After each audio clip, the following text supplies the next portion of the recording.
Hi there. We have 3 children, 2 biological sons and our adopted daughter. We also currently have a 2.5-month-old foster baby in the house. We're really busy.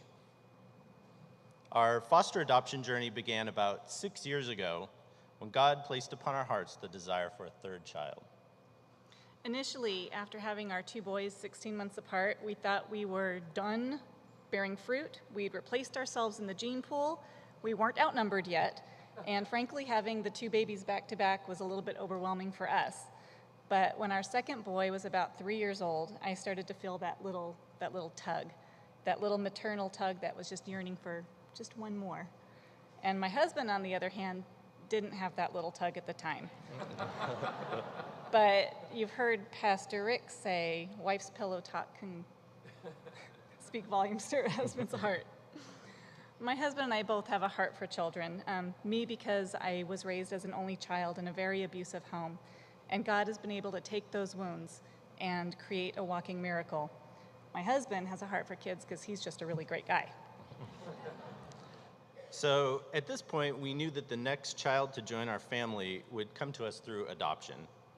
We were surprised to learn that there are thousands of children right here in Orange County in need of a home, and not just a home, family. We thought, how could we live in one of the most affluent areas of the country and yet have so many kids neglected or abused? We decided to begin the process right away. August 25th, 2005. It was a beautiful summer day and the phone rang. It was our social worker. And with no formalities, she said, "You've been matched with an 8-month-old baby girl. Are you interested?" Well, yeah. She said, "All right, the thing is you have to pick her up tomorrow. Is that going to be okay?"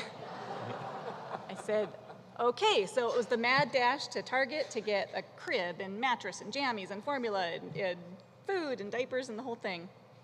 The next day is a day I'll never forget. Like a mother never forgets birthing, I'll never forget those moments. They carried her into the meeting room, and they handed her to me, and it's so hard to describe and put it into words for you. But it was like they carried in sunshine into the room and put her in my arms. She still loves for me to tell her this story at bedtime. She says, "Mommy, tell me about the day you picked me up." And I'd love to be able to tell you that it wasn't all rainbows and sunshine from that moment on, but that wouldn't be fair. There's the reality of the legal system, and we had to facilitate her visiting her birth parents for the next 10 months. I don't want to get into too many details, but what I can say is that we were reduced to our knees and needed to rely on God every day. Another thing that was really helpful during this time was our small group. Every week, small group met in our house so that she could have the consistency of staying at home and being put to bed in her own room. And the families even took turns bringing meals every week, and this was definitely not easy or convenient for them, but they rallied around us and accommodated us just to contribute to keeping her life more calm and peaceful during this time. And this is the body of Christ taking care of each other, and it's what small groups are all about. In October of 2006, 14 months to the day that we picked her up, we celebrated Adoption Day. It was a long process, but God is faithful. Now we have another little child in our home who deserves our care and whose parents deserve our compassion. A little 2.5-month-old foster baby has joined us. Our role as foster parents is to give this baby love and focused care while her parents regroup and resolve the issues that led to her entering foster care. And it's not always easy. Birth parents often have incredible emotional pain from losing their child. With God's help, we have compassion on them. And although we think the peace plan is amazing in its scope and its goals, initially we felt like we didn't have a role there. We didn't have a place in the peace plan to serve because we're in a season in life where we still have little kids at home. And to us, the peace plan seemed like the empty nester's dream.